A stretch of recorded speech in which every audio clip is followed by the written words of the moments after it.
Champion Mighty Atom generator, engine oil capacity 500 millilitres.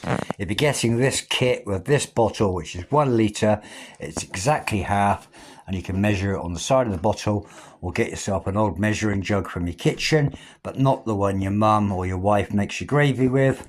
Measure out 500 litres and slowly pour it into the sump of your machine, which is located there. If you like the video, subscribe, support the channel, help it grow, press the bell icon for notifications, give it a like, give it a share, comment. Thanks for watching AW Services.